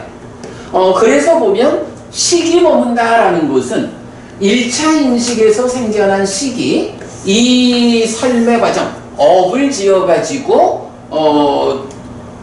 업을 짓는 삶의 과정에 대한 기억, 삶의 과정에 대한 식 자체가 알미니까 삶에 대한 알을 몸통으로 머문다. 그래서 제가 요 식이 몸통으로는 기억입니다. 이렇게 말하는 거거든요. 이거 타당하죠? 그런가 하면 그 사과가 뭐 똑같은 사과가 아니죠? 사과가 맺힌다 해도 그 사과가 어떤 양분이 들어있느냐 뭐 이런 거에 따라서 사과의 맛이 달라지잖아요. 당도가 다르잖아요. 그런 부분, 사과가 가지는 어떤 속성에 대해서 의도와 기대가 머문다라고 하거든요. 요 의도 기대가 어디 있나요? 송거부님, 요 의도 기대가 딴 데 있는 게 아니고 바로 여기 있어요. 윗닦아 이후에 의도 기대 지향. 의도가 업이다 라고 말한 그 의도죠. 의도 기대 지향 중에 의도와 기대라고 하면 요 두 가지가 식이 머무는데, 식이 이러한 삶의 과정에 대한 기억을 몸통으로 머무는데, 그 기억이라는 이 몸통이 어떤 성질을 가지고 머무느냐? 의도와 기대라고 하는 성질을 가지고 머문다 라고 해서 이 식이 머문다랄 때의 식은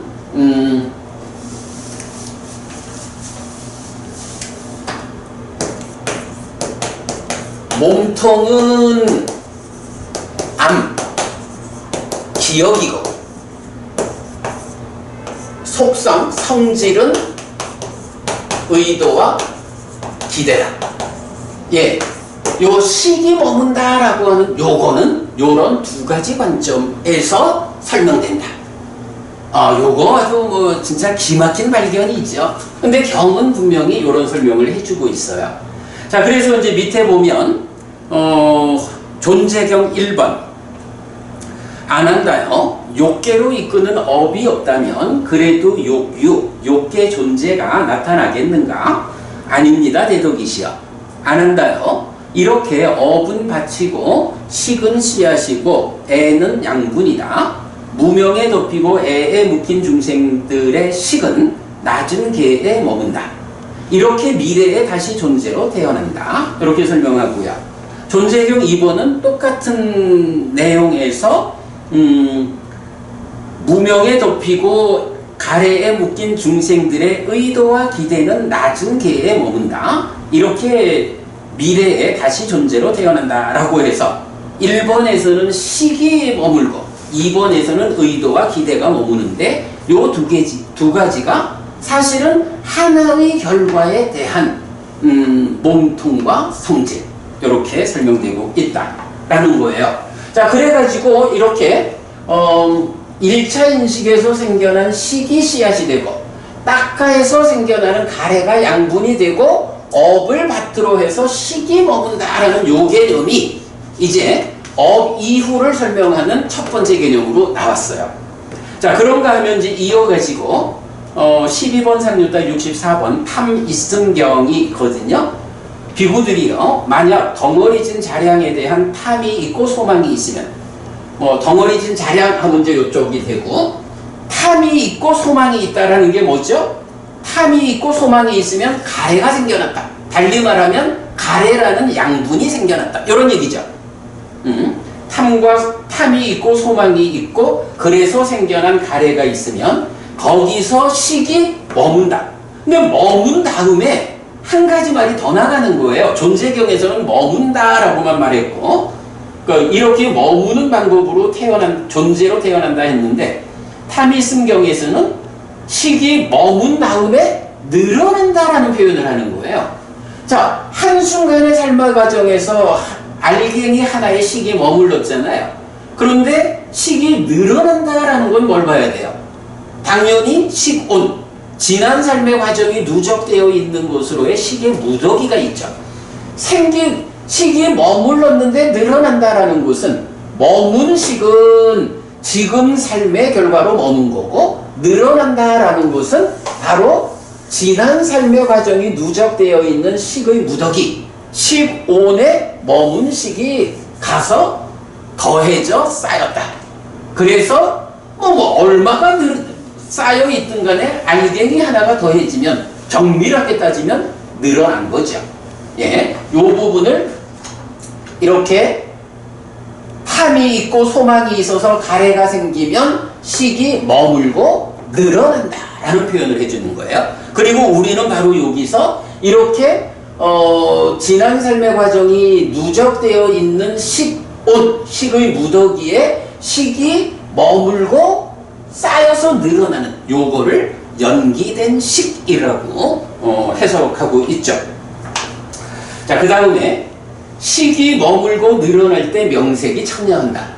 자, 식이라는 거는 기본적으로 명색하고 서로 조건된다라는 걸 우리가 알고 있죠. 식과 명색이 서로 조건되어 있는 요 상태가 나는 누구냐의 세 번째 답이고, 요거 우리 활성존재라고 부르는 거죠. 그러니까 식이 머문다라는 요 말을 할 때 우리가 뭘 했어요?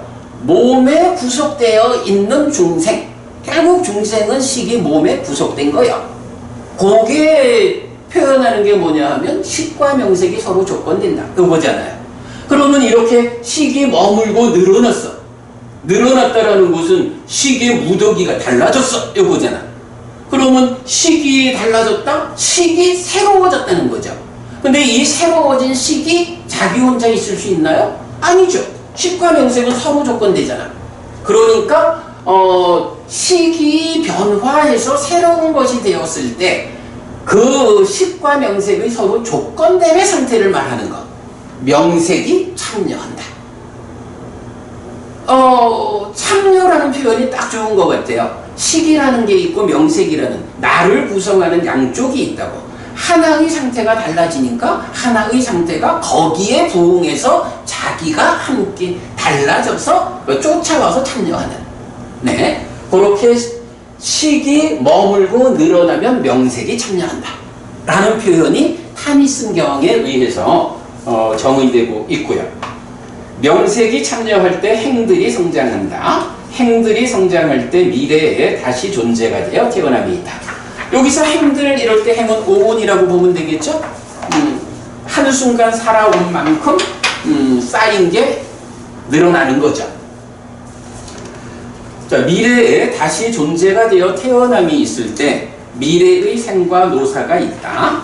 미래의 생과 노사가 있을 때 비구들이요, 슬픔과 함께하고 고뇌와 함께하고 절망과 함께하는 그가 있다고 나는 말한다. 자, 이렇게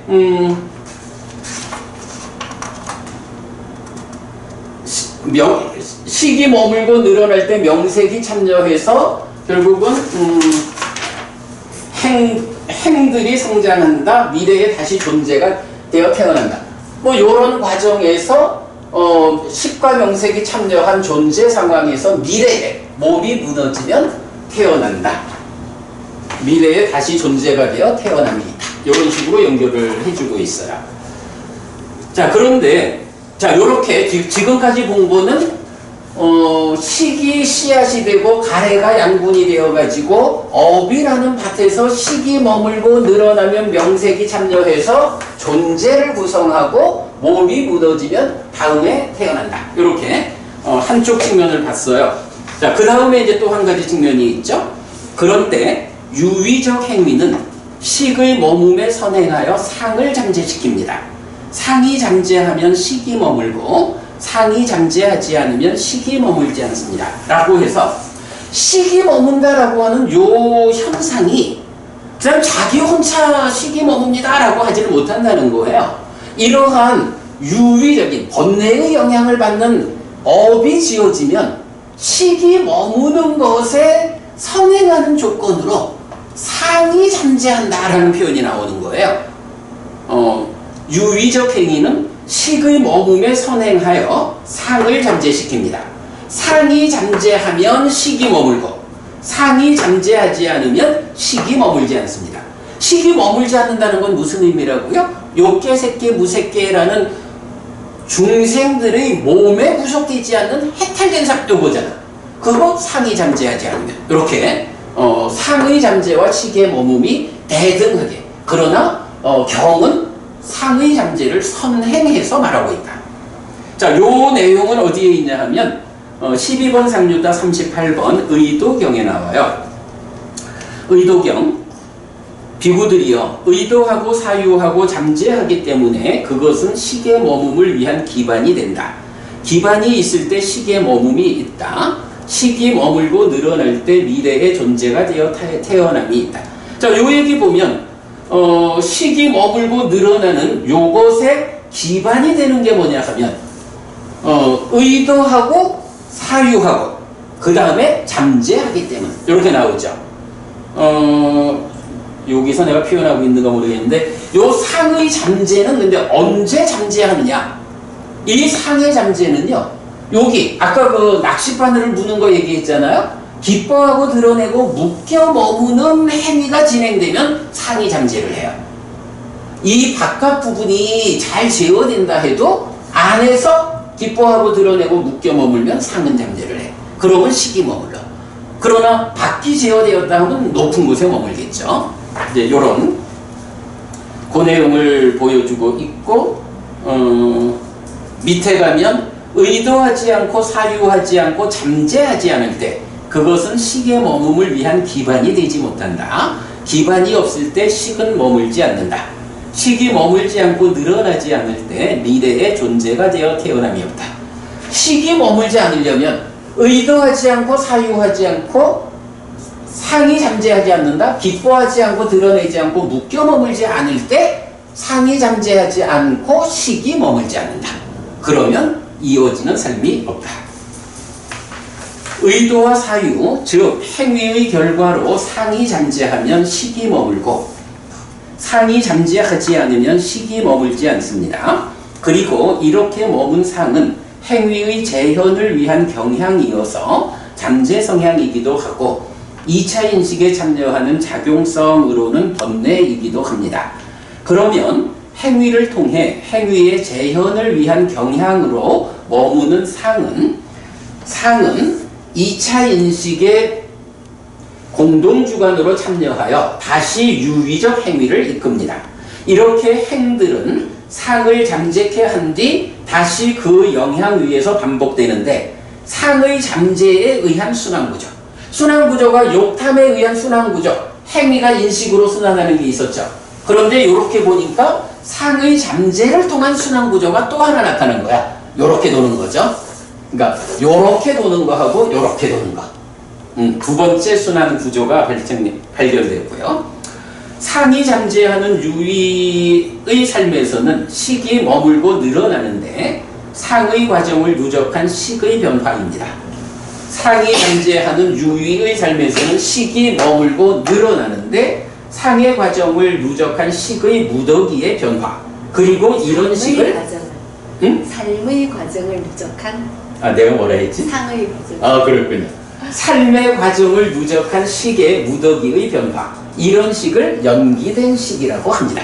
요 자리를 이렇게 우리가 아주 그러니까 사실은 지금 요 그림이 한 틈도 저의 어떤 상상력을 가지고 그려진 게 아닌 거예요. 다 경이 지시하는 대로 풀어주고 있는 거죠. 그래서 이런 식을 연기된 식이라고 하고 윤회하는 바로 그 식입니다. 탐있음경은 식이 머물고 늘어날 때 명색이 참여하여 행들을 성장시킨다고 하는데 무상고 무아의 성질을 가진 중생들의 세상에 속한 것들의 늘어남입니다. 특히 머물고 늘어난 식에 명색이 참여한 상태는 오온 또는 오치온인 존재, 요게 이제 12연계에서 말하는 유, 바와가 오온, 오치온이죠. 그런데 식과 명색이니까 그 오치온의 활성 상태를 의미한다. 그리고 경은 그러니까 오온, 오치온은 바와 유라고 쓰이는데 이렇게 머물고 늘어나면 명색이 참여해서 되는 식과 명색, 요거는 명확하게는 조금 다르잖아요. 사실은 요거는 정의에 의하면 촉과 작의가 들어있는 활성 상태죠. 그리고 요 식과 명색의 활성 상태를 말하는 다른 용어가 있는 거죠. 바와가 아니라 여기서는 부따라고 하는 단어가 나타나죠. 네, 활성 존재 부따입니다. 식과 명색은 서로 조건되는 것이어서 함께 해야만 활성 존재 부따로서의 의미를 가집니다. 그런데 활성 존재는 서로 조건된 가운데 식과명색의 생존기간의 불균형이라는 특징이 있습니다. 요 생존기간의 불균형 설명 안 해도 되죠? 100년 안팎을 생존하는 몸에 묶인 명색과 깨달아 윤회에서 벗어날 때까지는 몸의 구속에서 벗어나지 못하는 식의 결합 상태이기 때문입니다. 활성존재, 붓다의 자리는 두 군데에서 발견됩니다. 몸이 유지되는 동안에는 유기, 즉 1차 인식의 조건이 되고 이런 이야기입니다. 붓다라는 것이 이제 이렇게 순환해서 생겨나잖아요. 그런데 이 붓다가 두 군데에서 발견이 되는데 첫 번째는 몸이 유지되는 동안에는 이렇게 여기 있는 식과명색 붓다 활성 존재가 몸이 유지되니까 다음 순간 삶의 출발 자리로 온다는 거죠. 와서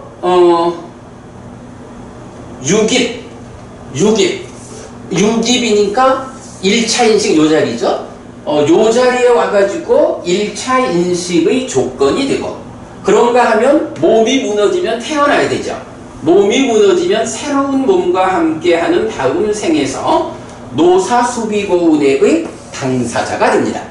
요렇게 식이 머물고 늘어나면 명색이 참여하는 것에서 생겨나는 식과명색, 붓다라는 활성 존재는 몸이 유지되는 동안에는 다음 순간 삶의 출발 자리에서 1차 인식의 조건이 되고, 몸이 무너져 죽으면 다음 생에 태어나는데 다음 생에 태어난 그 존재가 늙고 죽는 이 삶의 과정에서 누가 늙고 죽습니까? 활성 존재가 늙고 죽습니다. 이렇게 나타난다는 거죠.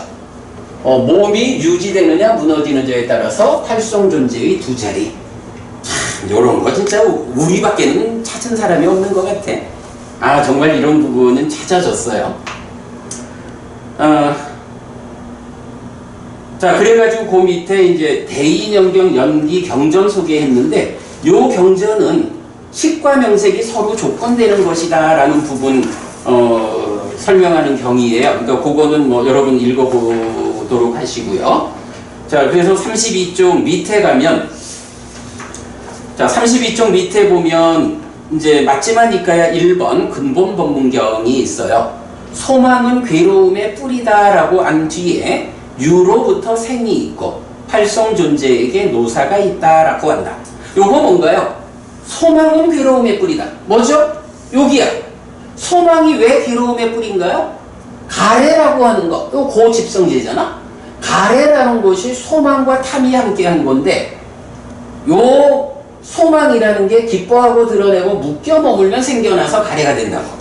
기뻐하지 않고 드러내지 않고 묶여 머물지 않아서 소망을 생겨나지 않게 하면 가래가 생겨나지 않는다. 이런 거죠. 그래서 요 소망이 있으면 가래가 되는 거예요. 이 소망이 괴로움의 뿌리요. 이렇게 말하는 거죠. 소망 중요한 개념이죠. 그런데 그 다음에 뭐라고 해요? 소망은 괴로움의 뿌리다 라고 한 뒤에 유로부터, 여기죠. 존재로부터 몸이 무너진 다음에 태어남이 있고, 그 다음에 노사가 있는데, 요거를 생을 조건으로 노사가 있다라고 시비연기적으로 표현하지 않고, 태어났다는 건 뭐야? 지금 내가 이 몸이 무너지고 나면 새로운 몸과 함께하는 새로운 존재로 살아가게 되는 거죠. 그 새로운 존재도 역시 늙고 죽는다고. 그런데 그 새로운 존재에게 늙음 죽음이 있다, 요 얘기를 하는데, 그 새로운 몸으로 태어난 새로운 존재를 뭐라고 지칭한 거야? 붓다. 이렇게 말하는 거죠. 붓다. 활성 존재에게 노사가 있다. 그래서 그러니까 이 붓다라고 하는 요 활성 존재란 말은 결국은, 이제 우리가 나는 누구냐라고 할 때 1번 마음이 몸과 함께하는 거 유신, 2번 오치연, 삶의 과정에 파생된 것들이 쌓여있는 무더기, 그런가 하면 3번 그 오치연도 누적 상태로 머물러 있는 게 아니라 촉과 작이라는 활성 요소에 의해서 활성 상태로 있다. 요 개념이죠. 그 식과 명색이 함께한 것을 활성존재 이렇게 부르는데 바로 태어나서 늙고 죽는 그 당사자를 활성존재 붓다라고 경은 말하고 있다. 요거죠. 그래서 요 자리가 설명됐고 그 다음에 몰리아 바쿠나경이 나와요. 몰리아 바쿠나경 이렇게 말했을 때 몰리아 바쿠나 존자가 세존에게 이렇게 말했다. 대덕이시여 그러면 누가 식식을 먹습니까? 그것은 적절한 질문이 아니다 라고 세존은 말했다. 나는 먹는다 라고 말하지 않는다. 이제 내가 먹는다 라고 말한다면 그때 그러면 대덕이시여 누가 먹습니까? 라는 질문은 적절하다. 그런데 나는 이렇게 말하지 않는다. 이렇게 말하지 않는 나에게 누가 그러면 대덕이시여 식식은 무엇을 위한 것입니까? 라고 묻는다면 이것이 적절한 질문이다. 그때 식식은 미래에 다시 존재가 되어 태어남을 위한 조건이다. 식식은 명색으로 나오죠. 식식은 명색이라고 정의가 되죠. 이것은 미래에 다시 태어남을 위한 조건이다. 결국은 식과 명색이 구성되었다. 그 존재가 그런데 문제는 여기서 그 존재 요거 그 활성 존재라고 바꿔야겠네. 그 활성 존재가 있을 때 유깁이 있다. 이 표현이 나오죠. 이 식과 명색이라는 부다 활성 존재가 다음 세계 태어났을 때의 그 삶의 당사자이기도 하지만 지금 삶에서도 유깁을 위한 조건이 된다. 부다. 해서 활성 존재의 자리가 여기 하나, 여기 하나 두 군데로 자리 잡은 거예요. 사실은 삶의 메커니즘이 그려지는 데서 참 굉장히 의미 있는 요 두 자리, 요 경 두 개가 설명해주고 있죠. 유깁, 즉 안입이 설신의에 대해 이전의 업이고 형성된 것, 의도된 것, 경험되는 것이라고 보아야 한다고 말하는 업의 소멸경은 인식의 주관을 이전의 업, 즉 행위라고 말하는 것인데 요거 안입이 설신의가 이전의 업이고 형성된 거고 의도된 거, 경험된 거 이래가지고 아니 인식의 주관으로 안입이 설신의가 있는데 이게 어떻게 이전의 업이 되나? 이전의 업이라고 하면 이전에 지은 업은 지금 어떤 형태로 어떤 상태로 남아있죠? 머문 식이 쌓여있는 이런 상태로 남아있잖아. 안입이 설신의라는 인식 주관이 이전의 업이다라는 것은 이전의 이 업의 결과로 머문 식이 늘어나서 명색이 참여해서 이런 과정으로 있다라는 거죠. 인식의 주관을 이전의 업, 즉 행위라고 말하는 것인데 활성 존재가 유깁의 조건이 된다는 설명과 부합합니다. 유위의 행위는 식을 머물고 늘어나게 하고 명색이 참여하여 형성된 활성 존재가 몸이 유지되는 동안에는 순환하여 지금 삶의 출발 자리에 위치하고 이때 색성향 미조법 세상을 만나기 위해 펼쳐지면 유깁, 즉 1차 인식으로 전개되는 것입니다. 식이 머무는 현상을 통해 행위로부터 순환하여 인식에 이르는 또 하나의 순환 구조가 발견되는 것입니다. 자, 순환 구조가 욕탐이 순환하는 것, 상이 잠재해서 순환하는 것 이랬는데 식의 머금을 통해서 이렇게 활성 존재의 삶으로 순환하는 게 또 하나 발견된 거죠. 자, 이렇게 세 개의 순환 구조가 발견된 거예요. 이렇게 이 몸으로의 삶, 즉 금생은 세 개의 순환 구조로 구성됩니다. 그리고 몸이 무너져 죽으면 새로운 몸으로 옮겨가 윤회하여 다음 몸으로의 활성 존재로서 내생에서의 세 개의 순환 구조 위에서 삶을 이어가게 됩니다. 세 개의 순환 구조에 각각 이름을 붙였는데 욕탐이 행위를 싣고 인식으로 순환하여 1차 인식의 공동주관으로 참여하는 순환구조, 요거 작은 순환고리 이렇게 이름을 붙였어요. 지금 삶의 현장에서 인식의 질적 측면을 관장한다. 상이 잠재하여 2차 인식의 공동주관으로 참여하는 순환구조는 잠재 순환고리 이렇게 표현했고 지금 삶의 현장에서 행위의 질적 측면을 관장한다. 3번 식의 머금을 통해 활성 존재가 구성되어 1차 인식의 주관이 되는 순환구조. 요거 큰 순환고리. 큰 순환고리 구조고 이거는 삶의 골격을 구성한다.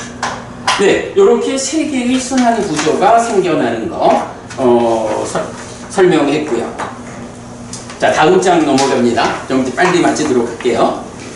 수행은 그래서 이제 요거 이렇게 그 그림으로 세 개의 순환구조 그려놓았고요.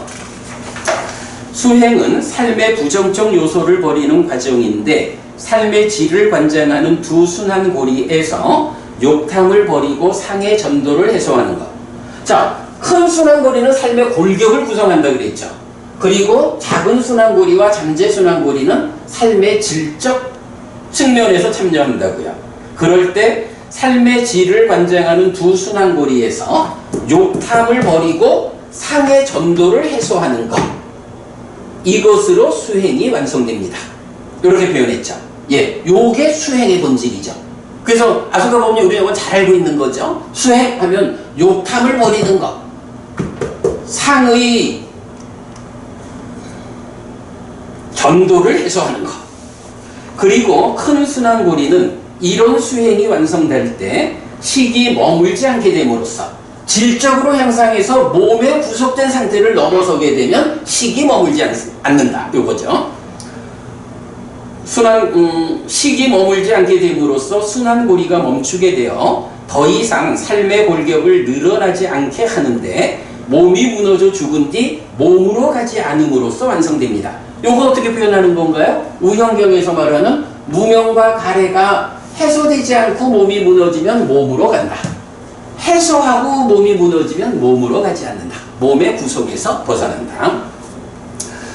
애착경과 씨앗경은 형성하지 않음에 의한 해탈을 말하는데 지난 삶의 과정에서 누적된 것들의 흩어냄이 아니라 지금 새로운 것을 형성해서 쌓지 않으면 삶의 문제는 해소되어 해탈한다는 의미입니다.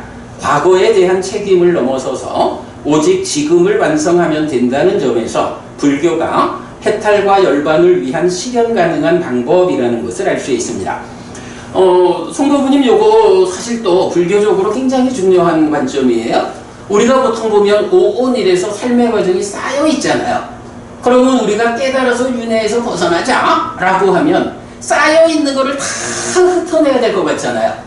그런데 부처님 말씀은 아니다 이거요. 쌓여 있는 것 자체가 문제가 아니고 거기에 집착하는 게 문제이기 때문에 집착해서 내가 되는 게 문제이기 때문에 이제 거기에 더 이상 집착하지 않으면 즉 행위에서 식을 머물게 하지 않으면 요것이 해탈이다. 이게 깨달음이고 열반을 실현하는 거다. 그래서 그거를 형성하지 않음에 의한 해탈이라는 교리 용어가 나타나는 거예요.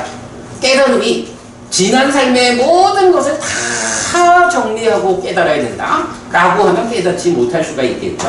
그런데 지금 이런 질적 문제만 해소하면 그게 깨달음이다 라고 아주 큰 방향을 말해주는 거. 네.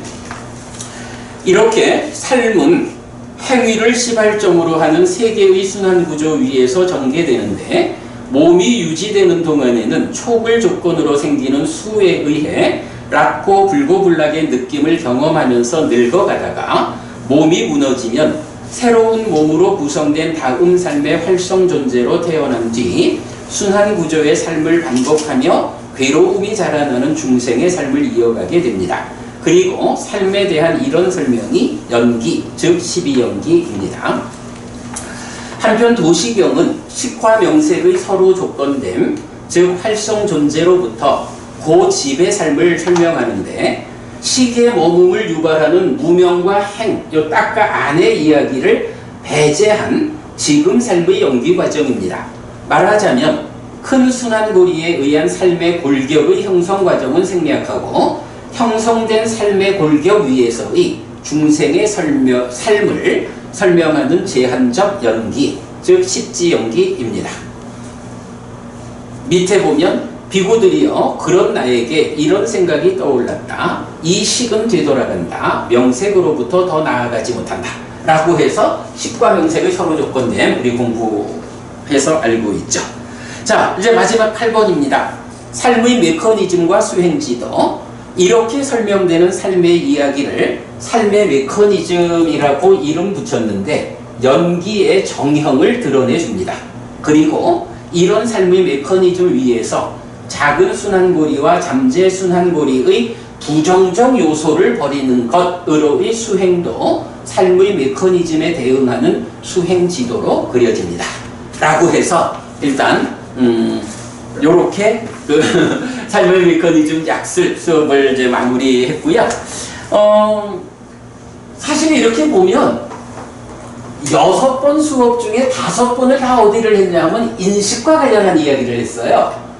그게 또 왜 그러냐 하면 송보부님 결국 인공지능의 지향점 우리가 이렇게 이름을 붙였습니다만은 요번 특강의 목적이 송보부님 연구하시는 인공지능이 가장 사람에 대한 정확한 이해를 가지고 접근해야 하는데 사람에 대한 이해라는 것이 어떻게 특히 인공지능과의 관점에서 보면 뭐니 해도 인식의 자리가 가장 중요하죠.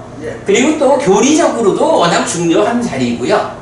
그래서 이쪽을 많이 설명했는데 그래도 이게 뭐 6번 중에 5번이나 하게 된 거는 제가 그래서 이제 법원이 그 말씀을 드린 거예요. 이쪽 부분에서 조금 부족한 부분은 넘어가서 여기까지를 가자라고 한 게 이러한 인식이라고 하는 이 삶이 그 골격도 행위로부터 오는 큰 순환고리에서 골격이 생겨나고 여기에 질도 행위에서 오는 작은 순환고리에 의해서 질이 결정되고 그것이 좀 더 나아가면 또 잠재 순환고리에 의한 상해 연결해서 그 욕탐이든 시계 모음이든 질을 결정하고 이러하기 때문에 이 행위를 시발점으로 하는 세 개의 순환 구조가 모여가지고 큰 순환고리의 골격과 작은 순환고리의 공동주간에서 1차 인식 거기서 생겨나는 식의 상이 공동주간으로 참여해서 진행되는 이런 모든 것이 행위를 배제하고는 인식을 말할 수 없다. 그래서 제가 되도록 행위를 다 하고 나서 인식을 보자 이런 말씀을 몇 번 드렸던 거고요. 그러나 가장 중요한 것은 결국 이 자리죠. 오늘도 한 시간, 그러니까 한 수업으로 어쨌든 뒤에 부분을 다 마무리를 지은 게 뒤에 부분은 사실은 경에서 이런 내용을 찾아서 그림을 그려내는 일은 어려웠지만 사실 이 부분은 그려놓고 보면 별로 어려울 게 없는 거예요. 그냥 유의적이면 식을 씨앗으로 가래를 양분으로 업을 밭으로 해서 상이 잠재하고 식이 머물면 늘어나고 참여해서 활성존재가 되는 딱 요 얘기밖에 없는 거거든요.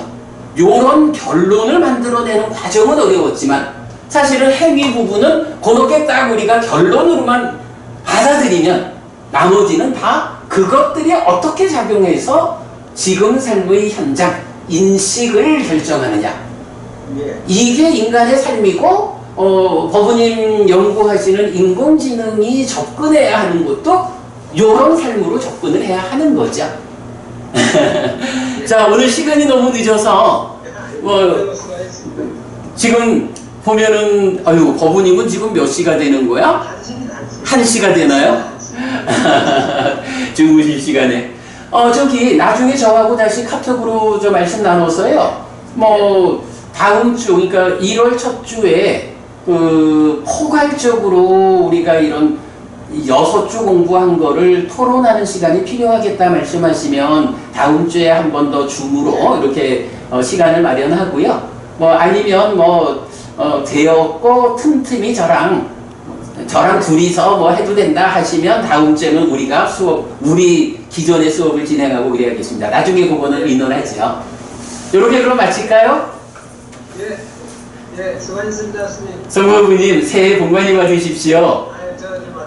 새해 복 많으시고 새해에 좀 더 이제 많이 햇빛을 발전하는 것 같습니다. 고맙습니다. 부모님 무엇보다도 왜냐면 이제 저희들보다 연세가 조금 더 위시니까 이제 새해 건강 잘 챙기시고요. 하시는 연구에서 커다란 성과 있으시기 바라겠습니다. 근데 그게 타카가 참 큰 문제입니다. 타카가 문제고 인식도 문제고 타카가 문제고 그게 큰 문제입니다. 그게 실현이 잘 안 되고.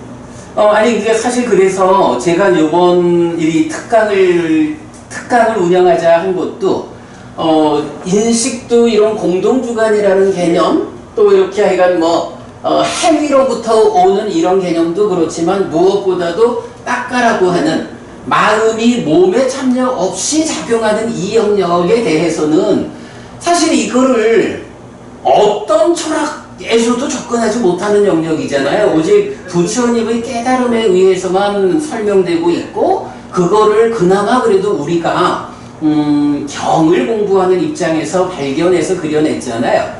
그러니 이 부분은 당연히 어려울 수밖에 없고 그래서 이제 이 부분을 설명하려면 그냥 때때로 단편적인 토론을 해가지고는 안 되겠다. 아예 우리가 공부를 한번 하자 해서 이번 특강이 진행됐고요. 이렇게 특강 진행했으니까 앞으로는 그러니까 다음 주에 간 상황 보고 그 다음에는 어떤 거든 또 질문하시는 것이 접근된 질문을 우리가 토론을 같이 할 수 있겠죠. 예. 물론입니다. 감사합니다. 시간 내주셔서 물어봤습니다.